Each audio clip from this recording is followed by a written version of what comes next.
A'udzubillahi minasyaitonirrajim. Bismillahirrahmanirrahim. Alhamdulillahirabbil alamin wassalatu wassalamu ala asyrafil anbiya'i wal mursalin wa ala alihi wa sahbihi ajma'in. Rabbi shrah li sadri wa yassir li amri wa hlul 'uqdatam min lisani yafqahu qawli. Amma ba'd. Bersyukur kepada Allah Subhanahu wa taala kerana kita diberi peluang untuk sama-sama berkongsi teknik untuk menyelesaikan tajuk dalam bidang Al-Quran dan juga hadis bagi mata pelajaran pendidikan Islam SPM. Saya Ustazah Nurizda dari SMK Kapal Langkas Ibu telah diamanahkan untuk menyampaikan slot ini, di mana slot ini adalah slot pertama dalam mata pelajaran pendidikan Islam. Semoga apa yang disampaikan nanti sedikit sebanyak akan membantu para pelajar dalam memahami tajuk, khususnya dalam bidang Al-Quran dan juga hadis. Semoga sama-sama dapat kita manfaatkan. Para pelajar yang dikasihi sekalian, dalam bidang Al-Quran ada 3 perkara yang perlu kita kuasai. Anak-anak tolong ambil perhatian 3 perkara ini. Yang pertama, ayat kefahaman. Itu kertas 1. Yang kedua, ayat tilawah dalam kertas 2.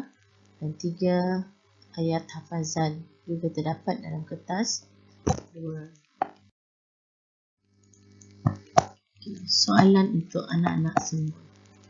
Adakah anda ingin lulus dengan baik dalam bidang ini? Semestinya semua ingin lulus dengan baik dan cemerlang. Kalau ingin cemerlang ataupun lulus dengan baik dalam bidang Al-Quran dan hadis, kita sama-sama menguasai beberapa perkara yang akan saya sebut satu persatu di sini. Iaitu yang pertama, anak-anak hendaklah menguasai sepenuhnya tajuk utama dalam bidang Al-Quran dan hadis. Ini kita akan kupas satu persatu. Kita akan mulakan dalam bidang tilawah Al-Quran dulu untuk ayat kefahaman. Yang kedua, kita akan cuba, anak-anak perlu juga menguasai kemahiran dalam bidang pembacaan Al-Quran dan juga hadis. Kelebihan orang yang mahir Al-Quran, kelebihan orang yang celik Al-Quran adalah mudah untuk mempelajari bahasa Arab. Jika mahir Al-Quran, maka mahirlah membaca hadis. Jika mahir kedua-duanya, mudahlah untuk mengenal kalimah dalam ayat ataupun dalam hadis, serta dapat mengetahui maksud kalimah tersebut. Jika mahir mengenal maksud kalimah, maka mahirlah dalam menjawab soalan secara berfokus ataupun faham akan kehendak soalan dalam soalan tilawah maupun hadis. Seterusnya, anak-anak juga hendaklah menguasai teknik menjawab. Akhir-akhir ini banyak seminar ataupun bengkel teknik menjawab soalan dalam SPM, teknik soalan dalam SPM yang diterangkan oleh guru-guru pakar dan juga guru cemerlang pendidikan Islam. Jadi anak-anak tolong jangan lepaskan peluang yang ada supaya dapat memahami teknik menjawab ini dengan mudah. Yang keempat, yang ini adalah untuk diri sendiri, rajinlah membuat latihan, modul latih tubuh ataupun latihan yang telah disediakan oleh guru atau ustaz-ustazah masing-masing. Kemudian, rajin membuat koleksi soalan, tajuk tudingan ataupun tajuk ramalan. Kemudian, rajin juga membuat koleksi soalan percubaan negeri-negeri lain. Biasanya soalan dari negeri lain ini yang diedarkan kepada pelajar sekurang-kurangnya 3 hingga 4 bulan sebelum SPM bermula. Terusnya, jom kita ikuti tips untuk menjejak petanda utama ataupun isi-isi penting yang terdapat dalam bidang tilawah terlebih dahulu. Sebelum kita pergi kepada perkara yang seterusnya, anak-anak perlu mengenali tajuk. Tajuk ayat kefahaman. Di mana dalam tingkatan 4, ada 4 tajuk yang anak-anak perlu tahu. Yang pertama tentang larangan rasuah. Yang kedua, memahami sunnatullah. Yang ketiga, larangan mempersendakan agama. Dan yang keempat, dakwah pembawa kemajuan. Ada 4 tajuk penting. Nah, kalau dalam tingkatan 5 ada 3 tajuk. Yang pertama sekali, ciri-ciri mukmin berjaya. Yang kedua, memahami keutamaan dalam tindakan ataupun fiqh aulawiyat. Yang ketiga, kepelbagaian bangsa dalam Islam. Ini menjadikan ada 7 tajuk yang anak-anak perlu kuasai sepenuhnya. Kita lihat tajuk yang pertama iaitu larangan rasuah. Dalam tajuk pertama ini, terdapat 2 larangan Allah yang terdapat dalam ayat. Kita lihat yang pertama terlebih dahulu. Anak-anak perlu ingat 2 larangan Allah dalam ayat ini. Yang pertama sekali, wala ta'kulu amwalakum bainakum bil batil. Dan yang bermaksud, janganlah kamu mengambil harta orang lain di antara kamu dengan jalan yang salah. Apakah yang dimaksudkan dengan jalan yang salah? Jalan yang salah ini bermaksud termasuk rasuah, merompak, riba, menipu, judi, salah guna kuasa dan juga mencuri. Ini adalah contoh-contoh Larangan yang kedua pula adalah watudlu biha ilal hukam. Jangan memberi rasuah kepada para hakim. Ustazah dah boldkan ataupun gelapkan isi-isi penting di sini supaya anak-anak tahu ayat yang mana menerangkan 2 larangan tersebut. Seterusnya. Selain daripada itu, terdapat isi utama yang penting juga dalam tajuk ini adalah termasuk maksud istilah rasuah. Anak-anak perlu tahu apakah yang dimaksudkan dengan rasuah. Kita baca satu persatu dan faham supaya kita dapat mendapat markah penuh untuk maksud istilah rasuah. Kemudian selain daripada itu, dalam bidang tajuk ini juga menerangkan tentang apakah bentuk kesalahan rasuah. Ini adalah contoh. Yang pertama, meminta atau menerima rasuah, menyalahgunakan kedudukan, menawarkan rasuah dan juga mengemukakan tuntutan palsu ataupun sumpah palsu, biasanya memalsukan dokumen. Yang keempat ini, anak-anak perlu fokus pada kehendak ataupun kepada setiap bidang. Yang pertama ataupun aspek. Kesan perbuatan rasuah, kita lihat ada 4 individu ataupun 4 golongan yang perlu kita tekankan di sini ataupun 4 aspek. Yang pertama, apa kesan terhadap pemberi dan penerima rasuah? Yang kedua, kesan terhadap individu, kesan terhadap ekonomi negara dan kesan terhadap masyarakat. Ini adalah contoh kesan perbuatan rasuah. Kalau lihat di sini, soalan seperti di atas, murid-murid perlu berhati-hati sebab perlu fokus kepada kehendak soalan sama ada terhadap golongan tertentu ataupun aspek tertentu. Seterusnya, yang ini mesti ataupun wajib ada di setiap ayat kefahaman ataupun hadis kefahaman. Sekarang kita berbincang tentang ayat kefahaman. Pengajaran ayat adalah yang paling pelajar selalu tidak ambil kisah, sedangkan yang inilah yang paling penting. Sebelum menjawab pengajaran ayat ini, anak-anak perlu tahu, para pelajar perlu tahu apakah cerita di sebalik ayat tersebut. Dalam ayat tersebut tadi, ayat ini berkisah tentang larangan mengambil harta orang lain dengan jalan yang salah. Jadi pengajaran ayat mesti kita kaitkan dengan rumusan ayat tersebut. Pertama sekali, contoh, kita hendaklah mencari rezeki yang halal. Kerana dalam ayat tadi disebut larangan mengambil harta orang lain dengan jalan yang salah. Apa iktibar atau pengajaran yang dapat kita ambil sebagai umat Islam? Kita hendaklah mencari rezeki yang halal. Yang kedua, menjauhkan diri daripada rasuah, mengelakkan diri daripada melakukan sumpah ataupun memasukkan dokumen. Itu adalah contoh pengajaran ayat. Terusnya kita lihat tajuk yang kedua, memahami sunnatullah. Apakah yang dimaksudkan dengan sunnatullah? Kita lihat ayat yang menceritakan tentang sunnatullah. Dalam surah Ali Imran ayat 137 hingga 139, ada beberapa perkara ataupun kalimah yang kita perlu kenal di sini. Kalimah yang pertama sunan, iaitu sunnah ataupun peraturan dan ketetapan Allah. Yang kedua, apa kaitan peraturan ataupun ketetapan tadi dengan mengembara di muka bumi? Sebab apa Allah menggalakkan kita supaya mengembara? Ini tujuannya, iaitu perlu melihat apakah balasan terhadap golongan yang mendustakan ajaran Allah dan juga ajaran Rasul. Ini yang disebut dalam ayat yang ke-137. Kita lihat pula dalam 138. Ayat 138 menceritakan tentang apakah peranan Al-Quran kepada manusia untuk memberi petunjuk serta pengajaran kepada orang yang bertakwa. Apa pula kaitan dengan ayat yang ke-139? Ayat yang ke-139 ni ada kisah.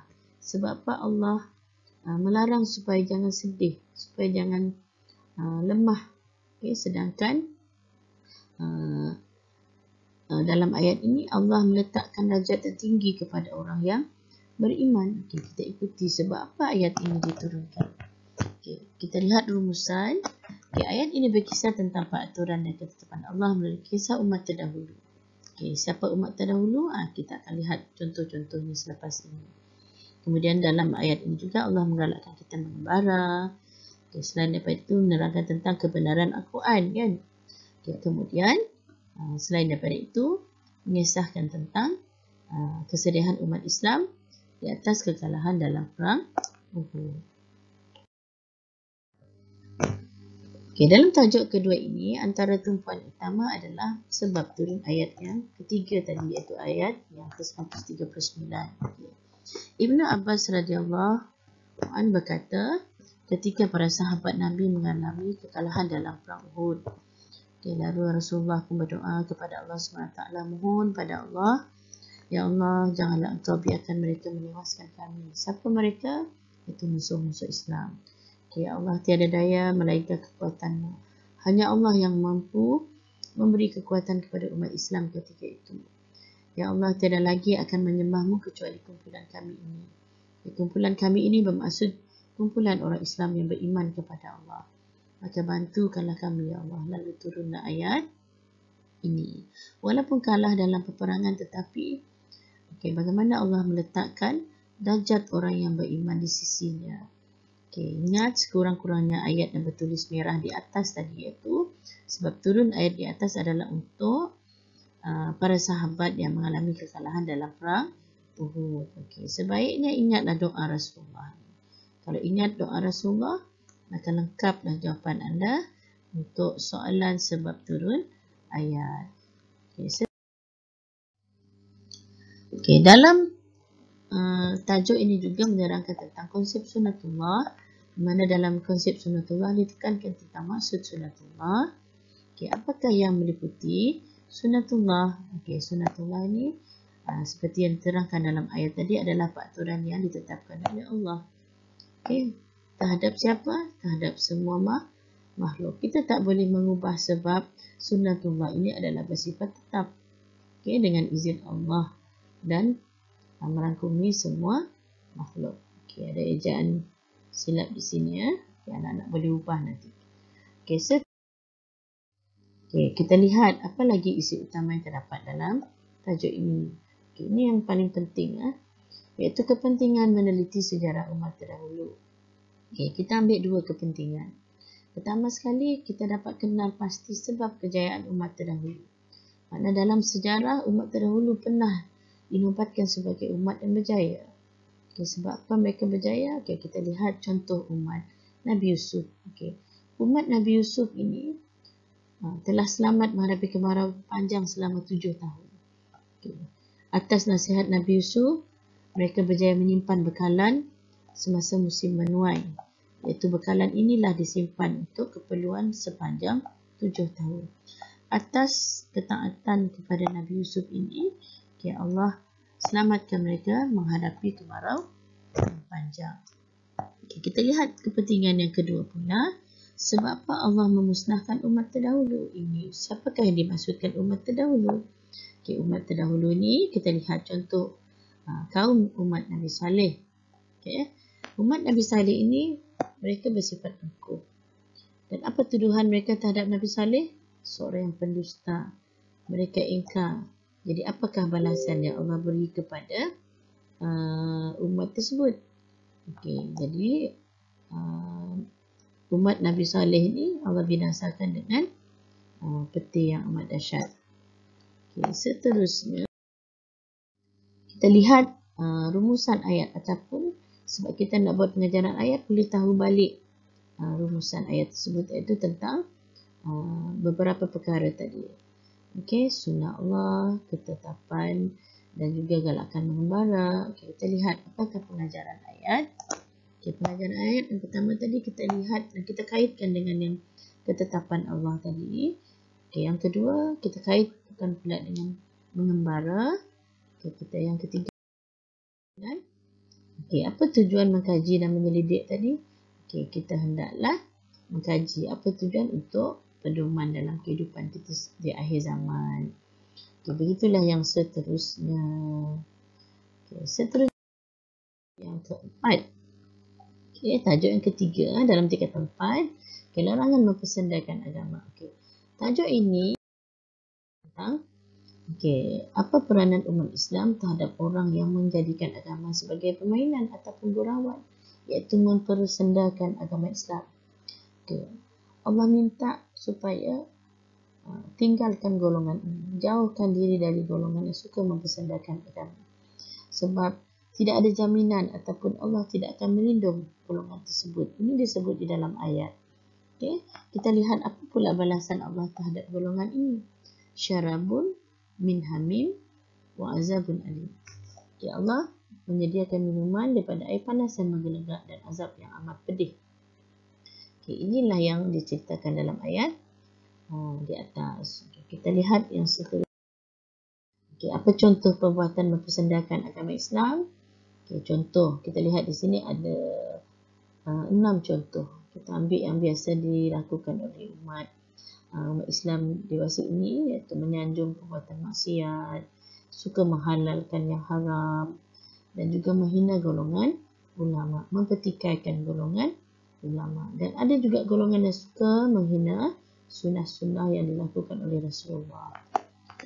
Kemudian dalam tajuk ini juga menerangkan tentang sebagai umat Islam bagaimana cara kita menjaga kesucian Islam. Kita lihat satu persatu dari sudut akhlak, ilmu dan ibadah. Kita lihat sudut akhlak.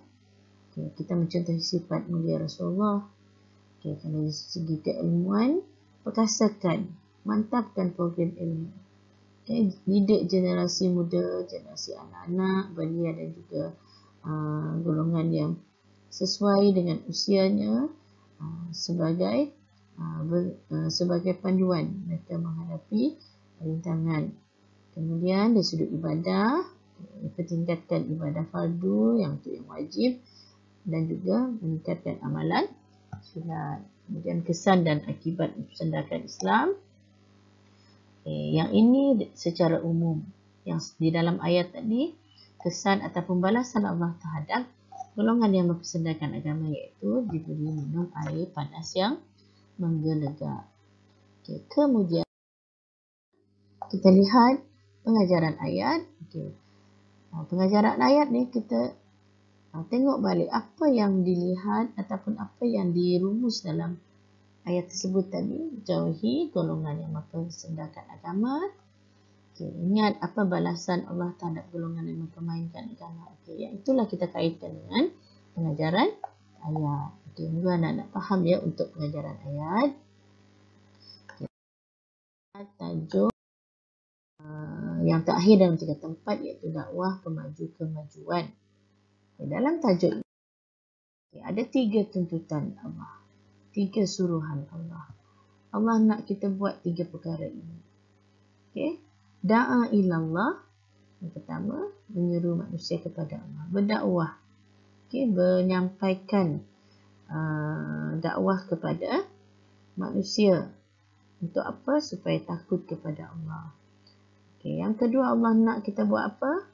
Okay. Beramal soleh. Buat benda yang baik. Okay. Dengan syarat, ikut Al-Quran dan Sunnah. Okay. Yang ketiga, apa yang Allah nak kepada umat Islam? Okay. Jadikan Islam itu sebagai cara hidup. Okay. Dalam apa-apa bidang dalam kehidupan kita. Supaya kita bahagia dunia dan akhirat. Okay. Mudah nak kita faham, iaitu tentang kewajipan menyampaikan dakwah. Okay. Apabila kita dah tahu apakah yang diterangkan dalam ayat, mudahlah kita untuk membuat pengajaran ayat ataupun apa iktibar yang dapat kita buat dalam ayat tersebut. Okay. Harap anak-anak faham setakat ini ya. So kita akan pergi ke tajuk 3 Okay, dalam tingkatan 5 ada 3 tajuk.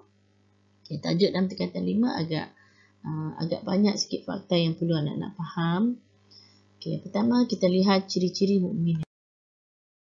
Okay, dalam tajuk ini, okay, kita lihat ada 7 ciri mukmin yang berjaya. Perlu ingat ketujuh-tujuhnya. Hafal ikut susunan yang betul. Usahakan untuk hafal semua. Okay, bagi yang tak mampu hafal ketujuh, ingat sekurang-kurangnya 3 atau 4 ciri. Okay. Telah ditanda di sini, dah diwarnakan. Jadi anak-anak baca satu persatu, hafal satu persatu. Dan kalau dapat buat tips sendiri, itu adalah lebih baik. Okay. Pertama, beriman kepada Allah. Khusyuk dalam solat. Solat ni ada 2 ya. Yang pertama, yang kedua dan yang ketujuh. Okay, yang ketiga, menjauhi perkara sia-sia. Yang keempat, zakat. Yang kelima, menjaga kehormatan diri, amanah dan janji, dan juga sentiasa memelihara solat. Okay, anak-anak perlu faham yang ini. Okay, isi kandungan lain yang perlu diambil perhatian juga adalah contoh perbuatan atau perkataan yang sia-sia. Okay, kemudian, contoh salah laku seksual. Okay, ingat berserta dengan maksud ya. Dan akibat kita melakukan perbuatan yang sia-sia ataupun perbuatan yang berbentuk maksiat tadi, apa akibatnya? Okay, apa akibat terhadap masyarakat? Okay, yang ini lebih kepada fokus terhadap siapa. Okay, kadang-kadang soalan ini pelajar kadang-kadang mengabaikan kehendak ataupun fokus soalan. Lain ditanya, lain yang dijawab. Lalas, markah pun hilang. Okay, kemudian, kita lihat yang kedua tadi, itu hilang kelayakan. Okay, ini terhadap anak. Yang ketiga, terhadap keluarga. Yang keempat, terhadap individu. Okay. Selain daripada itu, okay, yang keempat ini iaitu langkah mencegah perbuatan maksiat tadi. Okay, bagaimana kita nak mengelakkan diri ataupun usaha. Biasanya soalan ini termasuk dalam soalan kebat. Okay, dalam soalan kebat, okay, kalau individu, tindakan anda. Okay, apa tindakan anda untuk mengelakkan diri daripada melakukan maksiat? Okay, dalamilah ilmu agama. Apa tujuan kita mendalami ilmu agama? Kita kena terang. Nak bezakan yang baik, nak bezakan yang buruk. Okay, kemudian, kalau tindakan anda, sekiranya anda sebagai ibu bapa, apakah peranan anda untuk mengelakkan anak-anak melakukan perkara yang sia-sia? Okay. Bimbing anak-anak daripada sejak kecil supaya hidup bersyariat, hidup berpandukan Islam. Okay. Yang ketiga ni, apa tindakan anda sekiranya anda dilantik sebagai pegawai di sebuah jabatan? Yang keempat, okay, kalau anda menjadi menteri ataupun pemerintah, apakah peranan anda untuk mengelakkan perkara yang tidak baik itu berlaku dalam masyarakat? Okay, ya. Ini dinamakan sebagai soalan berfokus ya. Okay, faktor pula pun sama. Okay, faktor biasanya kalau soalan akan minta soalan huraian sekali. Apa faktor benda itu berlaku? Apa faktor maksiat itu berlaku? Yang pastinya iman kurang ataupun iman tu masih lemah sebab tidak pernah ditingkatkan melalui program-program keagamaan. Yang kedua mungkin sebab jahil, ataupun kurang pengetahuan agama. Kadang-kadang yang ketiga ni, hasutan syaitan dan rakan juga memain peranan. Yang keempat ni lebih kepada nafsu, iaitu inginkan kemewahan. Soalan begini jangan sekali-kali anak-anak biarkan kosong. Sebab soalan ni bebas dan mudah untuk mendapat markah.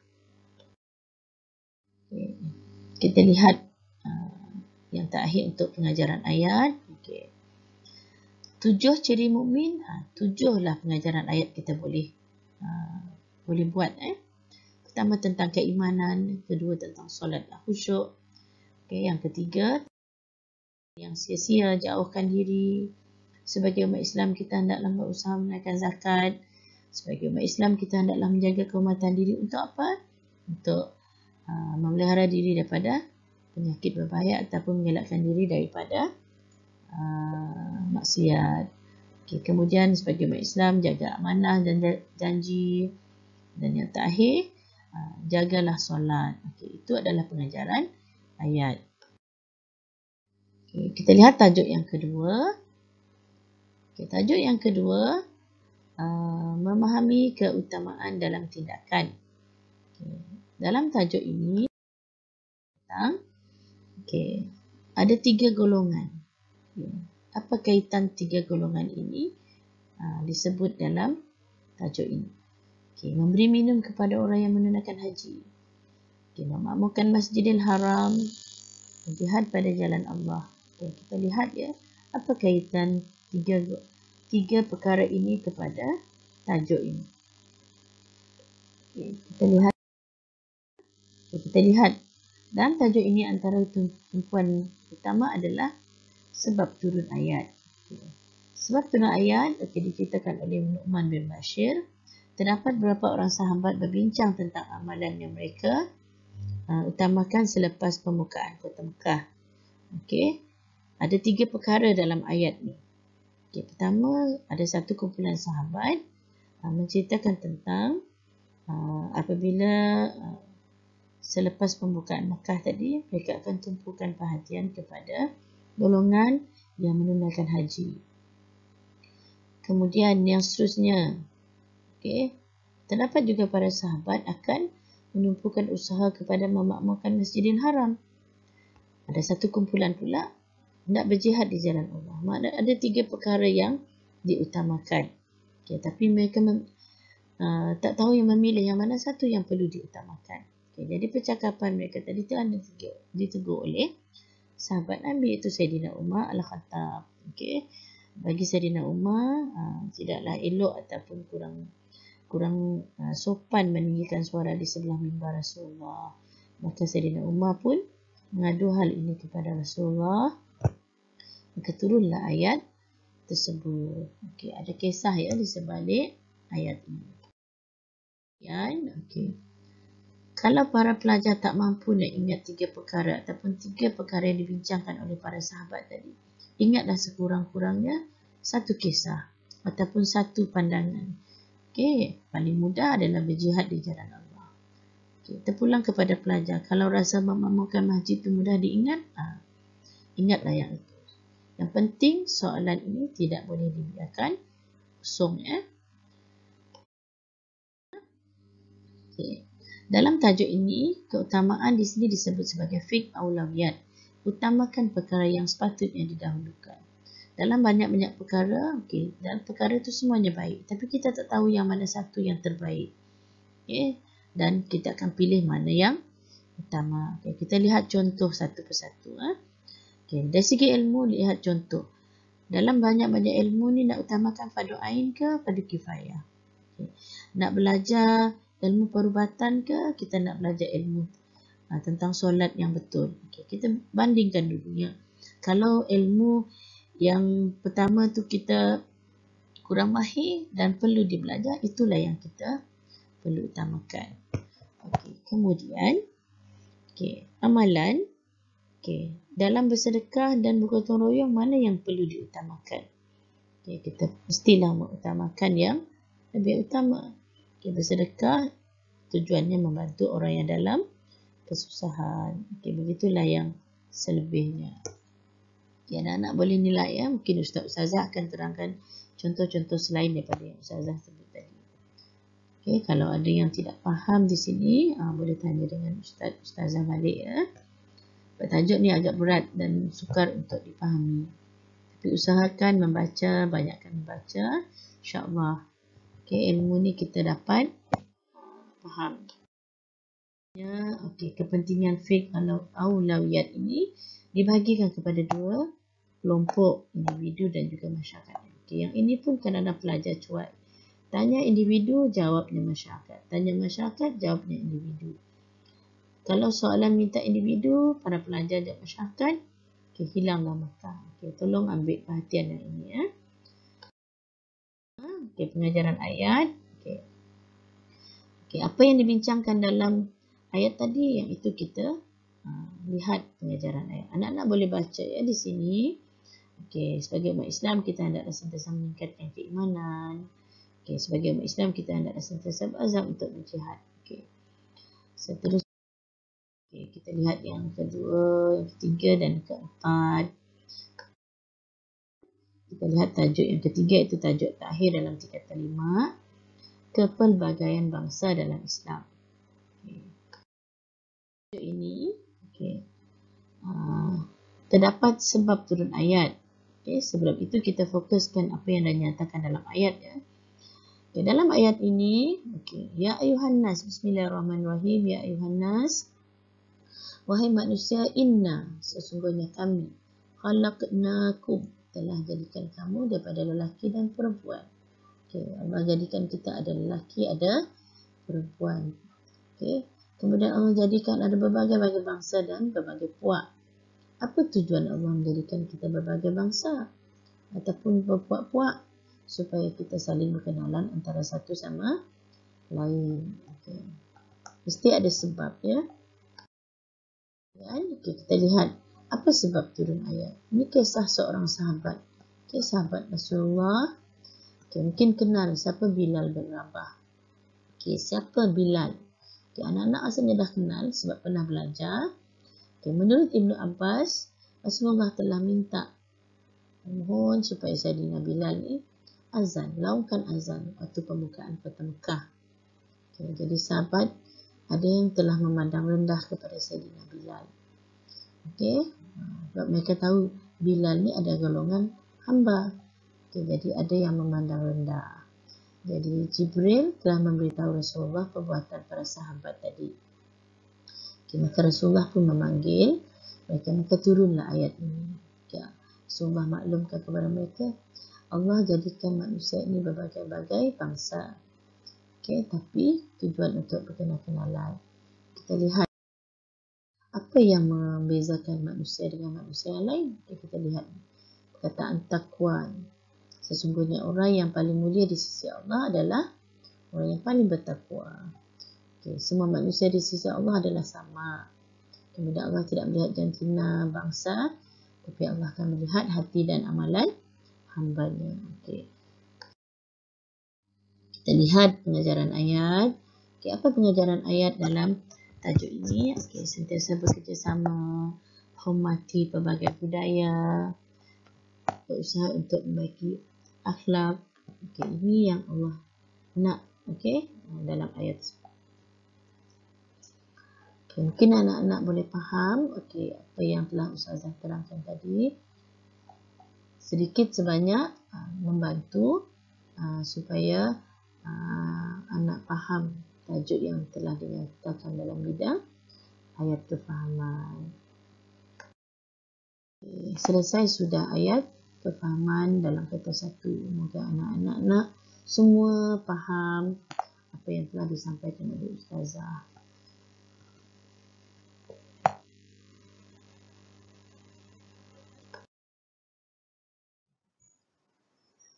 Okay, sekarang kita sambung untuk bahagian hadis.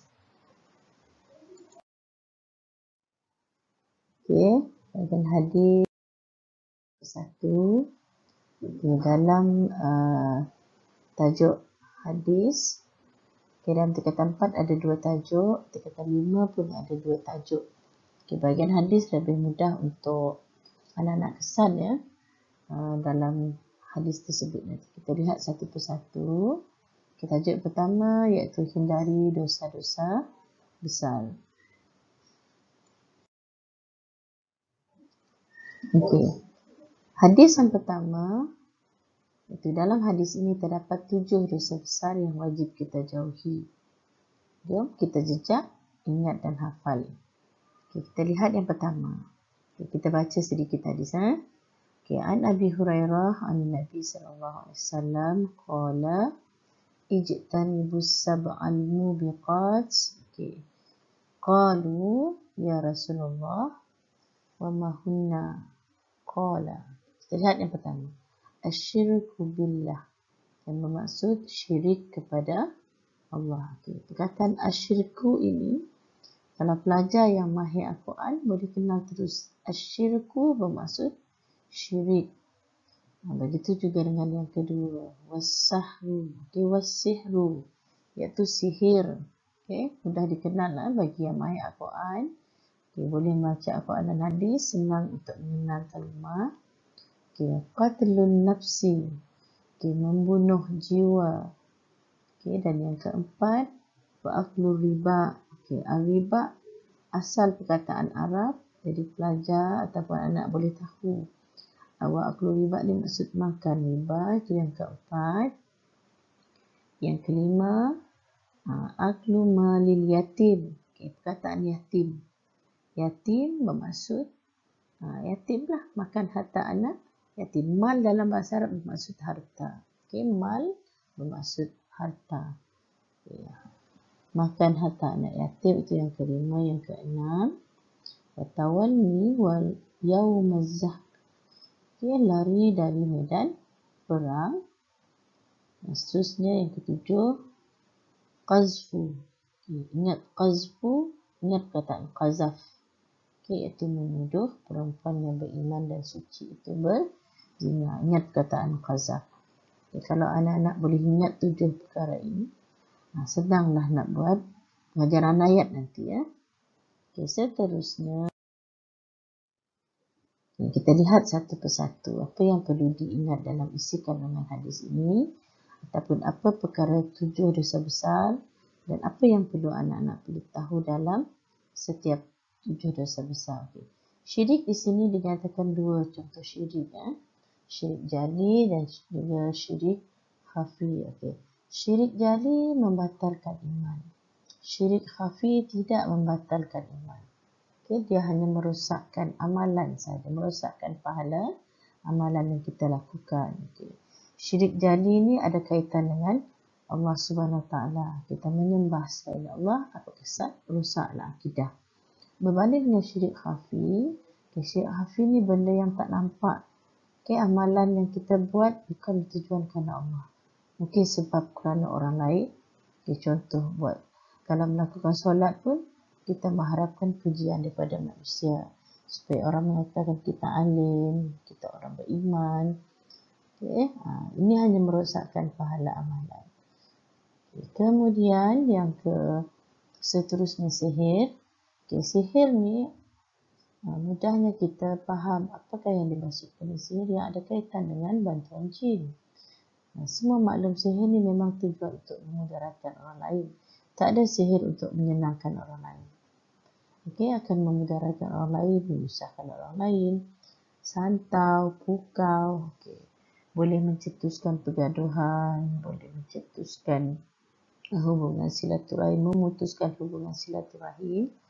Dan seterusnya apa lagi? Dosa besar yang seterusnya iaitu membunuh. Seperti menembak dengan senjata api. Ini kes yang kesalahan jenayah yang makin banyak berlaku di kalangan masyarakat kita, yang cukup merisaukan. Apa kesannya? Memporak-porandakan kehidupan masyarakat. Kemudian kita lihat apa lagi 7 dosa besar tadi. Makan riba. Makan riba ni pertambahan bayaran. Tajuk ini pun kita ada belajar dalam bab fiqh.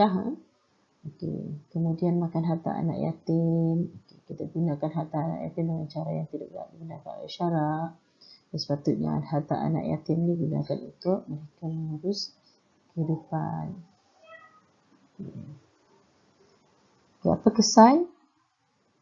Mengakibatkan penindasan terhadap orang yang berhutang ataupun mengakibatkan penindasan atau kezaliman terhadap anak yatim. Kemudian yang seterusnya, lari dari medan perang. Lari dari medan perang ni, meninggalkan medan perang untuk menghadapi musuh. Kemudian enggan mempertahankan negara apabila diarahkan. Apa kesan? Keselamatan umat Islam dan negara akan terancam sebab takut untuk melindungi negara sendiri.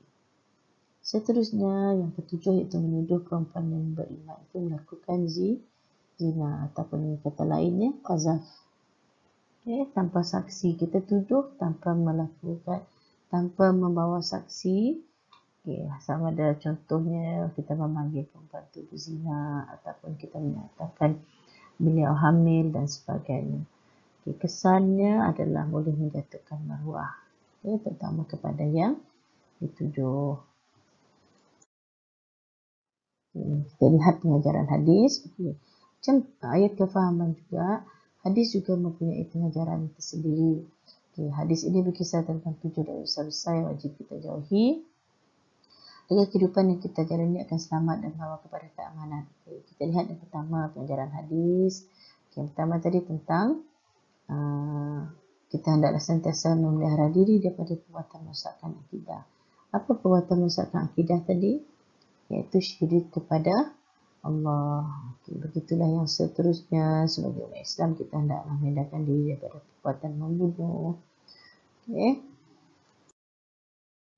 Bersikap amanah dalam mengurus harta anak yatim. Kita hendaklah mempertahankan keamanan negara. Jangan lari dari medan perang. Nak negara aman tapi takut untuk mempertahankan. Selain daripada itu, kita hendaklah menghindarkan diri daripada menuduh orang berzina tanpa bukti supaya maruah umat Islam terpelihara. Seterusnya, kita lihat tajuk yang kedua, iaitu tajuk terakhir dalam tingkatan 4. Dalam tingkatan 4, tajuk yang paling mudah Ustazah rasa ini, iaitu kemudahan berdikari. Semua anak-anak faham apa maksud berdikari. Hadis kedua ini menerangkan tentang pentingnya berdikari dalam menjalani kehidupan. Antara isi penting yang perlu murid-murid faham, iaitu anak-anak faham yang lain tentang konsep berdikari. Mesti faham apa yang dimaksudkan dengan berdikari. Kita lihat satu persatu. Berdikari iaitu membebaskan diri daripada bergantung pada pihak lain demi memelihara maruah dan kemuliaan diri. Meyakini kemampuan diri untuk melaksanakan sesuatu, berusaha dengan bersungguh-sungguh untuk menyara kehidupan, tanpa mengharapkan pertolongan orang lain. Badan sihat, berusahalah sendiri untuk meneruskan kelangsungan hidup. Lihat apa kelebihan. Dalam buku teks, dinyatakan kelebihan berdikari mengikut aspek. Kemungkinan kalau dalam peperiksaan pun, soalan mengikut aspek akan ditanya kepada anak-anak ya. Kalau soalan keluar mengikut aspek agama, anak-anak mesti terangkan apa kelebihan ataupun hikmah berdikari dari sudut pandangan agama. Islam akan dipandang tinggi kerana umatnya rajin berusaha. Tidak suka minta ihsan daripada orang lain, tidak suka mengemis. Kemudian aspek ekonomi, mendapat sumber pendapatan yang halal. Segi pendidikan pula apa kelebihannya? Melahirkan murid ihsan yang berkepakaran tinggi. Sebab umat Islam rajin menuntut ilmu. Kita kan umat yang terbaik, kena tunjuk contoh teladan yang terbaik kepada umat Islam. Kemudian aspek yang keempat, kemasyarakatan, memperkasakan daya saing masyarakat untuk mempertingkat taraf kehidupan. Lihat satu persatu apa kelebihan, tengok aspek, fahami apa kelebihan mengikut aspek yang telah digariskan.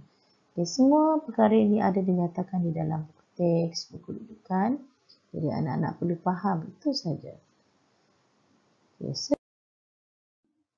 Okay, bidang hadis juga terdapat pengajaran. Okay, yang ini telah dijelaskan sebelum ini. Okay, apa pengajaran? Okay, kita hendaklah mandang mulia kepada pekerjaan yang halal, walaupun hasilnya sedikit tetapi halal. Okay, yang kedua, pengajaran yang kita dapat ambil daripada kemudian berdikari tadi dapat menghindarkan diri daripada perbuatan meminta-minta. Okay, dan bergantung pada orang lain. Ada dua lagi ya. Kita hendaklah mencari ilmu dan kemahiran supaya untuk mendapatkan pendapatan yang lebih baik dan berkualiti. Dan yang keempat, hendaklah membantu orang yang memerlukan.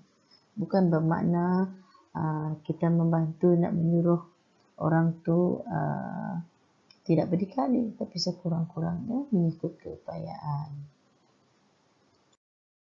Terusnya tajuk tingkatan 5. Okay, tingkatan 5 pun ada 2 tajuk. Tingkatan 5 banyak sikit fakta, kena ingat. Okay, tajuk yang pertama, setiap orang ialah pemimpin. Okay, dalam hadis yang pertama untuk tingkatan 5 ni, kita baca, ada 4 tanggungjawab yang disebut dalam hadis. Okay, siapakah insan-insan bertuah yang disebut di dalam hadis? Kita lihat satu persatu. Okay, insan pertama yang disebut oleh Rasulullah dalam hadis ialah imam. Imam di sini bermaksud pemimpin. Okay. Walaupun kalau lihat daripada depan ni, kullukum ra'in wa kullukum mas'ulun an ra'iyatihi. Kita ni semua ada tanggungjawab. Masing-masing ada tanggungjawab. Okay. Yang pertama diberi contoh oleh Rasulullah, imam, pemimpin, ketua. Yang kedua, siapa yang bertuah? Lelaki dahulu di depan. Warrajulu iaitu lelaki. Dengan kata lain, termasuk suami lah. Okay, suami ada tanggungjawab. Kemudian perempuan, termasuk isteri. Kemudian yang keempat iaitu al-khadim ataupun pekerja. Okay. Kalau anak-anak sudah bekerja nanti termasuklah dalam golongan ini. Kita masuk dalam golongan yang keempat. Kemudian, walaupun penyataan di bawah agak mudah, tapi murid-murid mesti tahu membezakan tugas dan tanggungjawab mereka. Kalau jadi imam, apa tugas? Kalau jadi pemimpin, apa tugas? Kalau di sini, kalau ditanya imam mengurus rumah tangga, bolehkah? Sesuaikah? Boleh ingat, sesuai ataupun tidak. Nanti jangan jadi lain ditanya, lain dijawab. Berapa kali dah ustazah ulang. Kadang-kadang yang ini pelajar tidak ambil kisah. Mungkin ingat jawapan betul saja. Sedangkan sebenarnya salah. Okay, kalau lelaki ataupun suami. Okay, kalau dalam keluarga, siapa yang mencari nafkah? Ayahanda kita. Okay, bapa. Okay, kemudian beri didikan agama. Kalau bapa kita tak tahu jahil tentang agama, itulah tanggungjawab anak-anak. Okay, mungkin bapa tak tahu tapi bapa suruh anak-anak belajar agama. Jadi anak-anak boleh membantu bapa ataupun ayahanda kita mendidik ahli keluarga kita. Okay, begitu juga dengan tugas yang ketiga, itu perempuan ataupun isteri. Okay, kalau dah jadi isteri, taati suami, tunaikan hak sebagai isteri, jangan abaikan. Okay, dalam tajuk fiqh ada dijelaskan.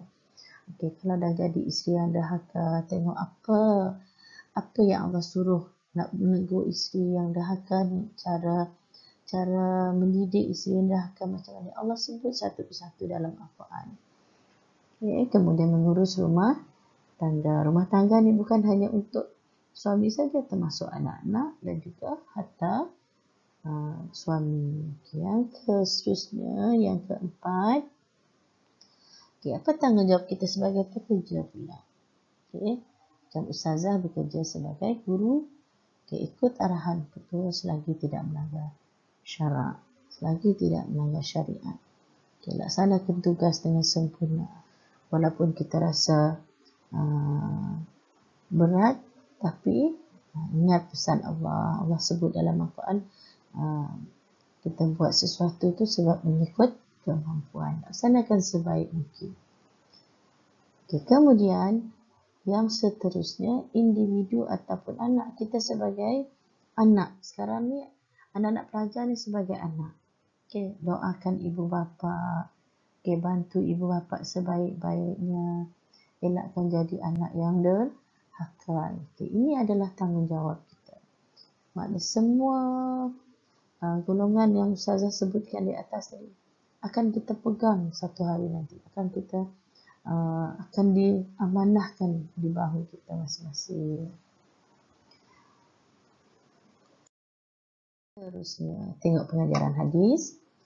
Hadis ini berkisah tentang apa? Tanggungjawab setiap individu. Baik sebagai pemimpin, keluarga maupun diri sendiri. Semua mainkan peranan dalam menggalas tanggungjawab. Tidak ada yang terkecuali. Semua ada. Kecuali kalau kita belum balik. Kita hendaklah menyadari bahawa setiap individu berperanan sebagai pemimpin. Pemimpin kepada diri sendiri, pemimpin kepada orang lain. Kalau jawatan di sekolah sebagai pengawas, ketua kelas, itu anak-anak pegang di sekolah, pengurusi kelab dan sebagainya. Yang kedua, kita hendaklah menjalankan tanggungjawab terhadap orang yang dipimpin dengan adil, amanah, sebagai pemimpin. Kalau yang ketiga, kita hendaklah memelihara dan melindungi anggota keluarga agar selamat di dunia dan ini tugas suami. Kita ulang benda yang sama. Diharap dengan pengulangan benda ini berkali-kali, berulang kali disebut, masuk dan terus simpan dalam memori masing-masing. Seterusnya, kita hendaklah bertanggungjawab terhadap segala urusan keluarga, sentiasa bersikap amanah bagi pekerja, berbakti kepada kedua orang tua sebagai anak, dan sentiasa mencontohi sunnah Rasulullah. Sebab Rasulullah adalah contoh ikutan terbaik. Allahumma salli ala Sayyidina Muhammad. Tajuk yang kedua itu tajuk terakhir. Tajuk yang kedua, 7 golongan yang mendapat naungan Allah. Banyak 7 yang kita sebut tadi. 7 ciri mukmin. Sekarang ni 7 dosa besar. 7 golongan yang mendapat naungan Allah. Ingat betul dengan nombor 7 ni. Ada 7 golongan dinyatakan dalam hadis tersebut. Sebaik-baiknya murid perlu ingat kesemua 7 golongan yang mendapat naungan Allah di akhirat kelak, iaitu mendapat perlindungan daripada kepanasan cahaya matahari. Ini maksud naungan, mendapat perlindungan daripada kepanasan cahaya matahari di padang mahsyar.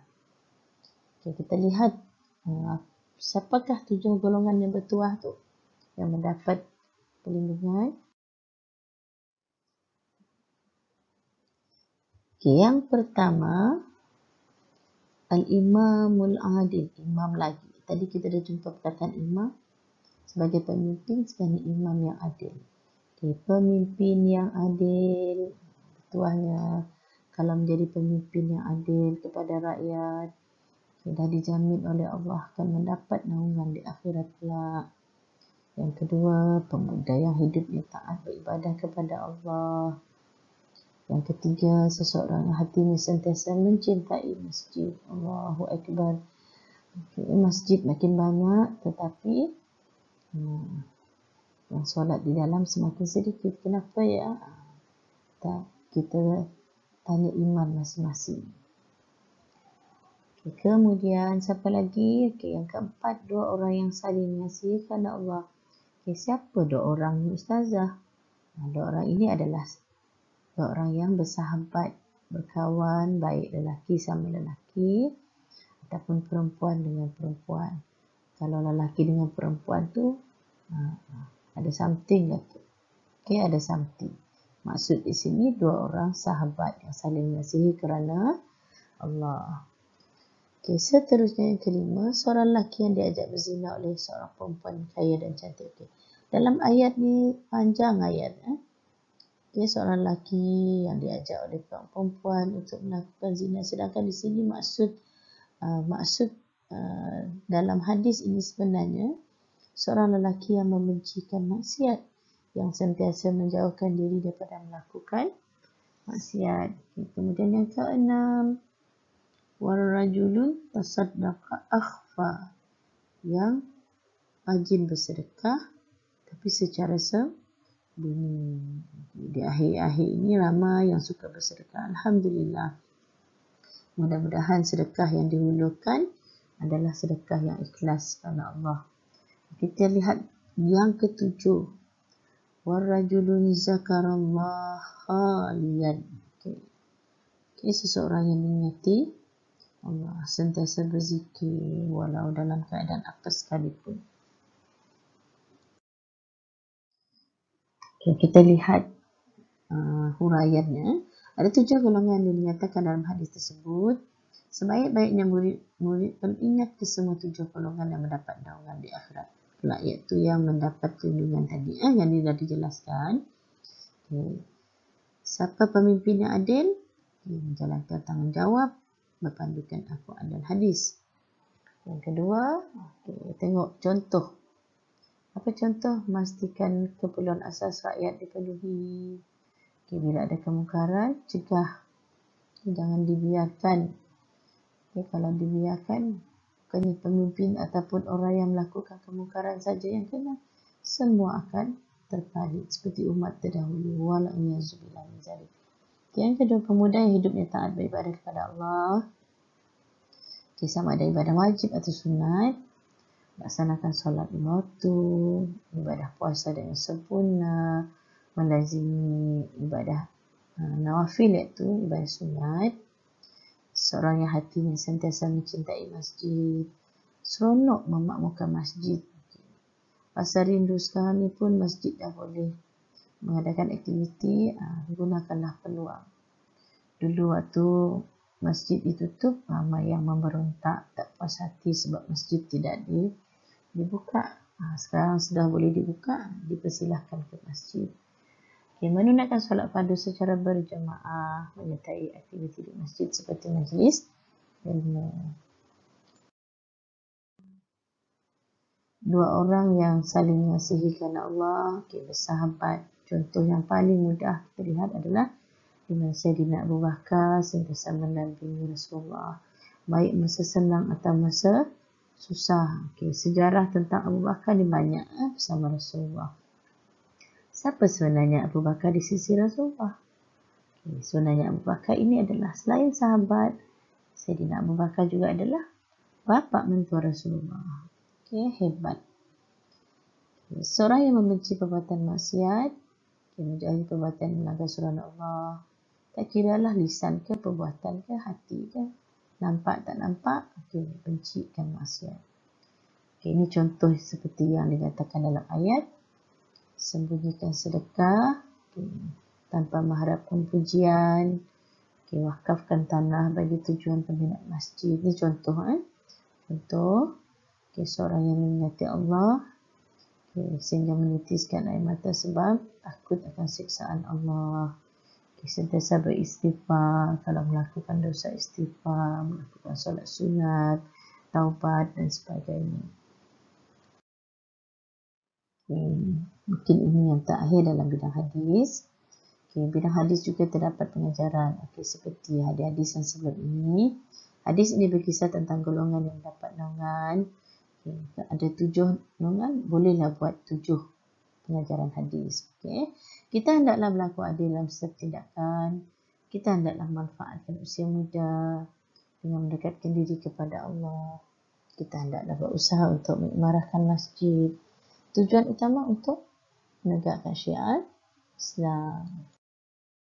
Seterusnya, kita hendaklah saling mengasihi supaya masyarakat hidup aman damai, jauhi maksiat, banyakkan sedekah.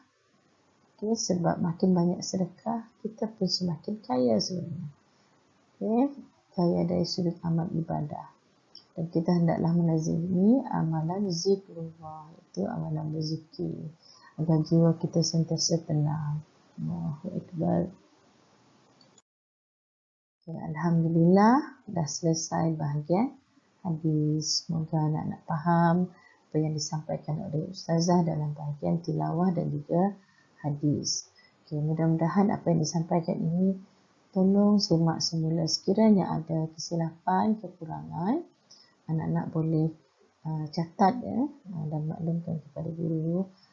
Apa yang baik itu datangnya daripada Allah, apa yang kurang daripada Ustazah sendiri. Okay, kita akan teruskan selepas ini dengan bahagian kertas 2. Ada sedikit tips untuk melaksanakan kertas 2 bagi para pelajar yang akan menghadapi pentaksiran kertas 2, insya-Allah tak lama lagi. Okay, kita akan sambung untuk bahagian kertas yang kedua. Tunggu.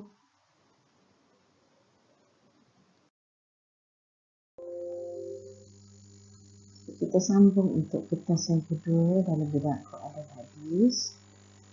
Okay, kita lihat yang pertama dah. Jom kita kenal kertas 2 terlebih dahulu. Kertas 2 dikenali sebagai ujian tilawah dan hafazan Al-Quran, bacaan hadis UTQH. Wajib diduduki oleh setiap calon SPM yang mengambil mata pelajaran pendidikan Islam. Tidak ada yang terkecuali. Setiap calon perlu menjawab satu soalan, di mana dalam soalan tersebut ayat tilawah satu soalan, ayat hafazan ada 2 soalan, dan satu bacaan hadis. Calon tidak benarkan pihak akan penjelasan semasa ujian dijalankan. Hanya teks ayat tilawah saja akan diberikan kepada calon. Yang ini bergantung pada lembaga peperiksaan. Sekiranya ada perubahan akan dilakukan terlebih awal. Dan masa yang diperuntukkan bagi tiap calon yang 10 minit seorang. Bukan sekejap ni, lama juga bagi orang yang tak menghafal. Maka kena bagi ujian ini adalah 100 markah. Ini dah diterangkan oleh Ustazah semua kan. Ayat bacaan. Kita lihat yang pertama dulu. Apa tujuan KPM letakkan ayat bacaan tilawah ni? Tujuan yang pertama itu objektif, supaya pelajar dapat membaca ayat pilihan daripada Al-Quran betul, lancar, bertertib dan fasih. Dan kita belajar dalam tajwid, kita praktiskan waktu tilawah. Melazimi bacaan Al-Quran dalam kehidupan. Amalan membaca Al-Quran. Dan tingkatan 4 ada 4 ayat tilawah. Dalam surah Al-Baqarah, surah Al-Imran, surah Al-An'am dan surah Al-Fussilat. Ustazah galakkan supaya anak-anak baca, jangan baca satu ayat saja. Lebihkan 2 atau 3 ayat daripada setiap yang diberi. Kalau dalam buku teks satu macam mana saja? Bukan Al-Quran. Al-Quran yang paling tepat. Jangan baca satu saja. Bacalah dalam 2 ayat. Kalau 70, bacalah 70 hingga 72. 33, bacalah hingga 35 ke 34. Lebihkan sikit. Kemudian surah Taubah, surah Al-Hujurat tu, kalau 13, kita tambah dalam 2 ayat hingga 15. Untuk memantapkan bacaan. Dan apa yang perlu anak-anak perlu tahu? Apa yang anak-anak perlu tahu? Apa yang anak-anak perlu tahu tentang ayat tilawah? Mesti tahu ayat tilawah ni termasuk dalam kertas 2. Mesti tahu apa ayat yang perlu dibaca. Kalau disuruh baca, jangan baca ayat hafazan pula. Disuruh lain yang dibaca. Kemudian tahu membaca ayat tilawah dengan lancar. Bagi orang yang mahir Al-Quran, tak ada masalah. Kalau dah tahu apa yang perlu anak-anak buat. Kalau tahu, mesti mahir baca Al-Quran. Bacalah Al-Quran. Kalau untuk peperiksaan, baca ayat pilihan. Kalau tak mahir macam mana Ustazah, kita ulang balik lah. Perlu belajar secara ikhlas. Macam sekolah rendah dulu. Baca potong-potong, secara potong-potongan ayat. Ada ustaz, ustazah, rakan-rakan akan membimbing. Kita lihat pemakahan ayat tilawah ni ada 50 markah. Okay, bacaan ni 20, tajuk 20, fasih 10, betul. Yang ni tak ada masalah sebab akan diterangkan. Dan mungkin juga dah diterangkan oleh Ustazah di sekolah anda. Okay, panduan lengkap akan diterangkan oleh Ustazah di sekolah masing-masing. Ya. Ustazah memberi tips sekadar yang dapat diikut bersama sebagai penekanan semula. Okay, baca ayat dengan betul. Apa yang betul? Sebutan asas makhraj huruf. Huruf jim, huruf zai, huruf sin, shin, sad, dot, ain. Okay. Syaddah bermaksud sabdu. Okay, kalau ada sabdu, boleh baca ada bunyi saja. Asyam, ar-rahim. Okay. Kemudian membaca ayat Al-Quran dengan bertajwid. Okay. Hukum isti'azah. Apa isti'azah ni Ustazah? Okay. Isti'azah. A'udzubillahi minasyaitonir rajim. Basmalah bukan bismillah ke Ustazah? Ni pelajar selalu tanya. Basmalah ke bismillah? Ni bacaan. Okey. Macam mana cara membaca basmalah? Okay. Bismillahirrahmanirrahim. Baca dengan jelas dan betul. Alif lam syamsiyah, alif lam qamariyah. Ini contoh. Contoh tajwid yang akan dinilai. Baca Al-Quran dengan fasih. Ini baca dengan lancar. Sebutan jelas. Intonasi mesti baik. Ini yang paling penting. Ini yang payah ni. Menepati lahjah Arab. Bukan lahjah Melayu Sarawak. Okay. Rin. Ra jadi rin. Rai. Rai. Okay, huruf Ra. Biasa pelajar payah disebut. Ataupun Melanau. Okay. Melayu Sarawak atau Melano. Okay, ayat Al-Fazan ada 6 ayat Al-Fazan. Okay, kita lihat ayat Al-Fazan. Okay, ayat Al-Fazan ada 3 surah. Okay, bukan 6 ayat dan 6 surah. Okay, 6 surah ayat yang terpilih sebagai ayat Al-Fazan.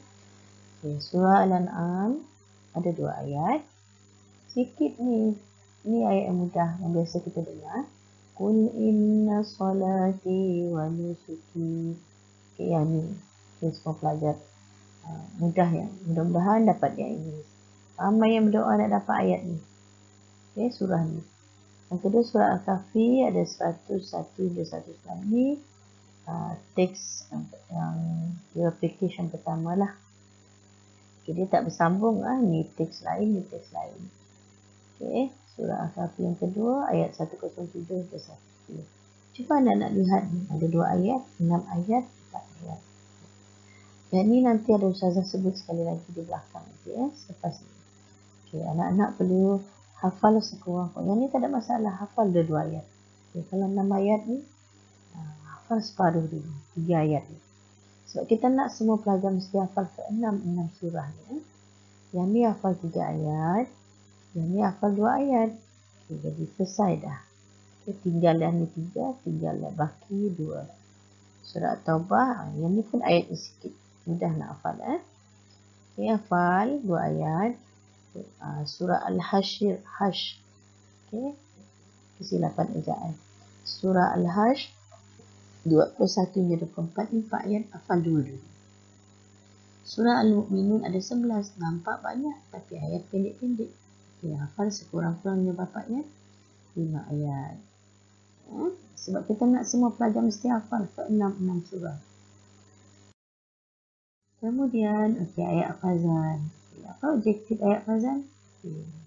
Dapat menghafaz ayat pilihan daripada Al-Quran dengan betul, lancar, bertajwid dan fasih. So, kalau ada hafal Al-Quran, yang paling penting kita dapat amalkan apa yang kita dah hafal tadi dalam solat ataupun dalam amalan kehidupan. Kemudian, apa yang perlu anda nak tahu? Tahu ayat mana nak dihafal. Tahu macam mana nak hafal. Tahu bila nak hafal depan ustaz-ustazah. Tunggu exam sebenarkah? Atau bila-bila. Okay. Kalau dah tahu, hafal lah. Kemudian, bila nak hafal 3 ayat, hafal lah depan ustazah. Jangan tunggu banyak-banyak. Hafal sebahagian, baca terus depan. Untuk Itu namanya tasbih. Dia ustazah ataupun ustaz boleh dengar pemetaan bacaan yang lain. Kalau dah tahu apa yang perlu anak-anak buat, yang penting mesti mahir membaca Al-Quran. Bagi yang mahir dalam membaca Al-Quran, jangan tangguh lagi. Sebaik saja ayat Al-Quran negeri, ada guru mula katus. Sebab apa? Sebab anda telah tersenarai sebagai calon yang akan mendapat skor yang tinggi.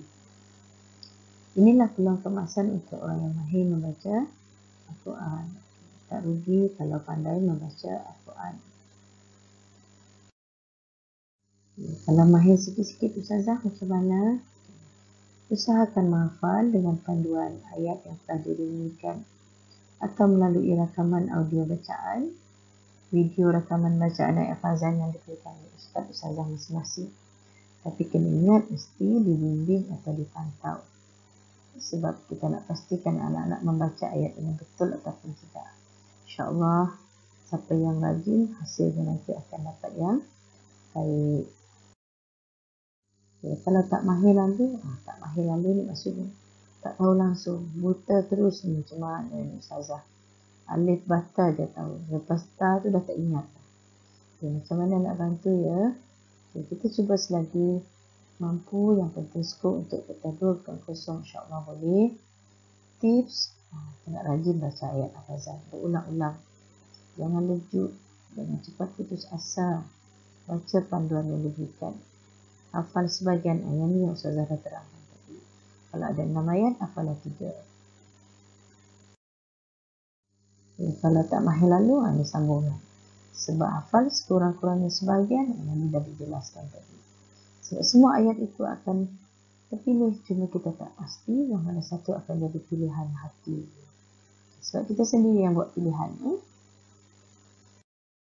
Kemudian, pemakan ayat hafazan 30 markah, 15 markah, set 1. 15 markah, set yang kedua.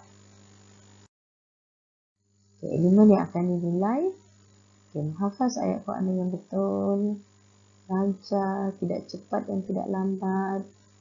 Menghafaz ayat Quran yang betul. Ini tajwid seperti yang dijelaskan dalam surah ayat tilawah tadi. Ayat tilawah tadi sama dinilai. Dan yang ketiga ni, yang terakhir, bacaan hadis. Kita keempat ada 2 hadis, kita 5 pun ada 2 hadis. Teks hadis, hindari bahasa besar ni panjang sikit. Anak-anak kena rajinlah mengulang. Teks dah diberikan oleh ustaz-ustazah masing-masing. Yang ini kita kadang-kadang cikgu tak boleh bantu kalau kita sendiri tak ada usaha. Apa objektif bacaan hadis? Supaya kita dapat baca hadis pilihan dengan betul, tepat. Sebab ni hadis Nabi. Baca hadis ada 20 markah, bahagian markah dinilai. Bacalah hadis dengan betul. Ya, tapi tengok ni apa yang perlu anak-anak buat untuk bacaan hadis pula. Yang mahir baca Al-Quran, mahir yang baca hadis. InsyaAllah tak ada masalah. Ini maknanya bila pandai membaca.